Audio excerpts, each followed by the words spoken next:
ನೋಡಿ, ಬಿಡದಿಯಲ್ಲಿ ಮತ್ತೆ ತಾರಕಕ್ಕೆ ಏರ್ತಾ ಇದೆ ಟೌನ್ಶಿಪ್ನ ಫೈಟ್. ಮತ್ತೆ ಸದ್ದಿಲ್ಲದೆ ಯೋಜನೆಗೆ ತಯಾರಿ ಮಾಡ್ತಿದ್ದೆ ಸರ್ಕಾರ ಅನ್ನುವಂತಹ ಆರೋಪ. ಹಾಗಾಗಿ ಮತ್ತಷ್ಟು ತೀವ್ರ ಸ್ವರೂಪದ ಹೋರಾಟವನ್ನ ಮಾಡುವಂತಹ ಚಾನ್ಸಸ್ ಇದೆ. ಟೌನ್ಶಿಪ್ ಯೋಜನೆ ವಿರುದ್ಧ ನಾರಿಯರು ಪ್ರತಿಭಟನೆಗೆ ಇಳಿದಿದ್ದಾರೆ. ಪೊರಕೆಯನ್ನ ಹಿಡ್ಕೊಂಡು ರಸ್ತೆಗಿಳಿದಿದ್ದಾರೆ ರೈತ ಮಹಿಳೆಯರು. ಬಿಡದಿಯ ಬೈರಮಂಗಳದಲ್ಲಿ ಬೃಹತ್ ಪ್ರತಿಭಟನೆ ನಡೀತಾ ಇದೆ. 490 ದಿನಗಳನ್ನ ಪೂರೈಸಿದೆ ರೈತರ ಪ್ರತಿಭಟನೆ. ಈಗ ಪೊರಕೆಯನ್ನ ಹಿಡ್ಕೊಂಡು ರಸ್ತೆಯನ್ನ ತಡೆದು ರಾಜ್ಯ ಸರ್ಕಾರದ ವಿರುದ್ಧ ಆಕ್ರೋಶವನ್ನ ವ್ಯಕ್ತಪಡಿಸ್ತಾ ಇದ್ದಾರೆ ಅಲ್ಲಿನ ಮಹಿಳೆಯರು. ಪೊರಕೆಯನ್ನ ಹಿಡ್ಕೊಂಡು ರಸ್ತೆಯನ್ನ ತಡೆದು ಪ್ರೊಟೆಸ್ಟ್ ಅನ್ನ ಮಾಡ್ತಾ ಇದ್ದಾರೆ. ನೋಡಿ, ನಾವಿಲ್ಲ ಇಷ್ಟೆಲ್ಲ ಪ್ರೊಟೆಸ್ಟ್ ಮಾಡ್ತಾ ಇದ್ದೀವಿ, ಆದರೆ ಸದ್ದಿಲ್ಲದೆ ರಾಜ್ಯ ಸರ್ಕಾರ ತನ್ನ ಕಾರ್ಯವನ್ನ ಮಾಡ್ತಾ ಇದೆ ಅನ್ನುವಂತಹ ಆರೋಪ. ಯೋಜನೆ ವಿರುದ್ಧವಾಗಿ ಅಲ್ಲಿನ ಮಹಿಳೆಯರು ಆಕ್ರೋಶವನ್ನು ವ್ಯಕ್ತಪಡಿಸ್ತಾ ಇದ್ದಾರೆ. ದೃಶ್ಯದಲ್ಲಿ ಗಮನಿಸ್ತಾ ಇದ್ದೀವಿ. ಬಿಡದಿಯ ಟೌನ್ಶಿಪ್ ಫೈಟ್ ಮತ್ತಷ್ಟು ಸ್ವರೂಪವನ್ನು ಪಡೆದುಕೊಳ್ಳುವಂತಹ ಚಾನ್ಸಸ್ ಇದೆ. ಒಂದು ಕಡೆ ಪೊಲೀಸರು ಅವರನ್ನ ತಡೆಯುವಂತಹ ಪ್ರಯತ್ನ ಆಗ್ತಾ ಇದೆ, ಮತ್ತೊಂದು ಕಡೆ ಮಹಿಳೆಯರು ರಸ್ತೆಯನ್ನ ತಡೆದು ತಮ್ಮ ಆಕ್ರೋಶವನ್ನು ವ್ಯಕ್ತಪಡಿಸ್ತಾ ಇದ್ದಾರೆ. ಮತ್ತೊಂದಷ್ಟು ಮಹಿಳೆಯರು ಸಾಲುಗಟ್ಟಿ ಕೂತು ಸರ್ಕಾರದ ವಿರುದ್ಧವಾಗಿ ಆಕ್ರೋಶ ವ್ಯಕ್ತಪಡಿಸ್ತಾ ಇದ್ದಾರೆ. ಇದರ ಬಗ್ಗೆ ಮತ್ತಷ್ಟು ಮಾಹಿತಿಯನ್ನ ಕೊಡ್ತಾರೆ ರಾಜು. ಇವಾಗ ಫೋನ್ಲಿ ಕನೆಕ್ಟ್ ಆಗಿದ್ದಾರೆ.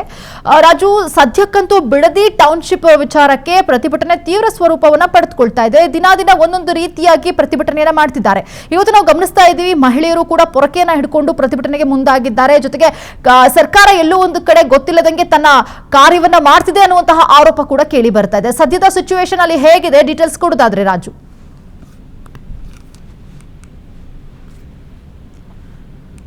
ನನ್ನ ಧ್ವನಿ ಕೇಳಿಸ್ತಾ ಇದೆಯಾ ರಾಜು?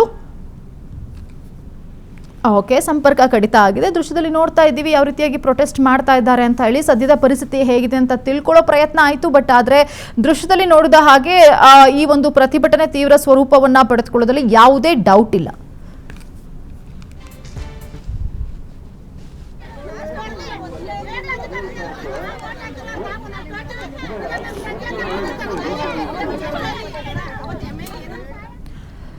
ಮತ್ತೆ ಸಂಪರ್ಕಕ್ಕೆ ಸಿಕ್ಕಿದ್ದಾರೆ ನಮ್ಮ ಪ್ರತಿನಿಧಿ ರಾಜು. ಸದ್ಯದ ಸಿಚುವೇಶನ್ ಹೇಗಿದೆ? ಯಾಕಂದ್ರೆ ನೋಡ್ತಾ ಇದ್ರೆ ಪ್ರತಿಭಟನೆ ದಿನದಿಂದ ದಿನಕ್ಕೆ ತೀವ್ರ ಸ್ವರೂಪವನ್ನ ಪಡೆದುಕೊಳ್ಳುವಂತಹ ಸೂಚನೆಗಳು ಕಂಡು ಬರ್ತಾ ಇದೆ. ಸಿಗ್ತದೆ ಡೀಟೇಲ್ಸ್?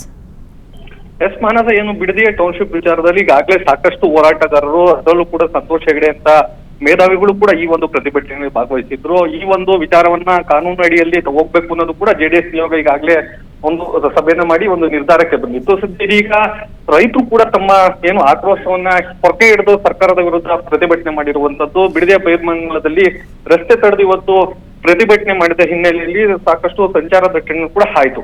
ನಂತರ ಈಗ ಪೊಲೀಸರು ಏನು ರೈತರ ನಡುವೆ ದಿನೇ ವಾಗ್ವಾದ ನಡೀತಾನೆ ಇದ್ರು ಕೂಡ ಸರ್ಕಾರ ಇದ್ರ ಬಗ್ಗೆ ಕಟ್ಟುನಿಟ್ಟಿನ ಕ್ರಮವನ್ನ ತಗೋಬೇಕು, ಮತ್ತೆ ಯಾವ ರೀತಿಯಾಗಿ ನಿರ್ಧಾರವನ್ನು ಮಾಡಬೇಕು, ರೈತರನ್ನ ಮನವೊಲಿಸ್ಬೇಕಾ ಏನು ಅನ್ನೋದು ಕೂಡ ಯಾವುದೇ ರೀತಿಯಾದಂತಹ ಯೋಚನೆಗೆ ಬರ್ತಾರೋ ಕಾಣ್ತಾ ಇಲ್ಲ.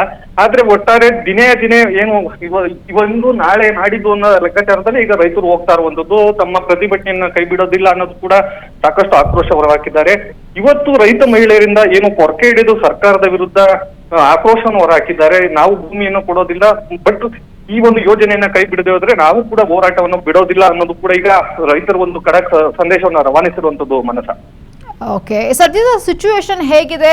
ಯಾಕಂದ್ರೆ ದಿನ ಒಂದೊಂದು ರೀತಿಯ ಪ್ರತಿಭಟನೆ ನಡೀತಾ ಇದೆ. ಇವತ್ತು ಮಹಿಳೆಯರದು, ಯಾಕಂದ್ರೆ ನಾಳೆ ಇನ್ಯಾವ ರೀತಿಯ ಸ್ವರೂಪವನ್ನು ಪಡೆದುಕೊಳ್ಳುತ್ತೋ ಗೊತ್ತಿಲ್ಲ. ಬಟ್ ಸರ್ಕಾರ ಅವ್ರಿಗೆ ಗೊತ್ತಿಲ್ಲದಂಗೆ ತಾನೇನು ಕಾರ್ಯಪ್ರವೃತ್ತವಾಗಬೇಕು ಆಗ್ತಿದೆ ಅನ್ನುವಂತಹ ಆರೋಪ. ರಾಜು, ಏನ್ ಹೇಳ್ತಾರ ಅಲ್ಲಿನ ಮಹಿಳೆಯರು?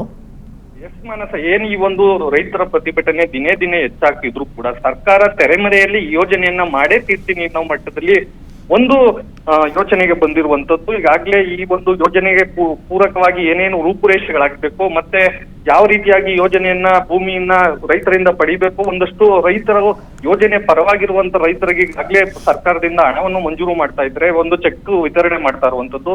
ಮತ್ತೊಂದು ಕಡೆ ರೈತರು ಕೂಡ ಪ್ರತಿಭಟನೆ ಅಂದ್ರೆ ಯೋಜನೆ ವಿರುದ್ಧವಾಗಿ ಪ್ರತಿಭಟನೆ ಮಾಡ್ತಾ ಇದ್ರೆ ಒಟ್ಟಾರೆಯಾಗಿ ಇದೇನಾದ್ರೂ ಒಂದು ತಾರ್ಕಿಕ ಅಂತ್ಯ ಕಾಣದೆ ಹೋದ್ರೆ ಒಟ್ಟಲ್ಲಿ ಉಗ್ರ ಹೋರಾಟ ಆಗೋದಂತೂ ಖಂಡಿತ ಮನಸ.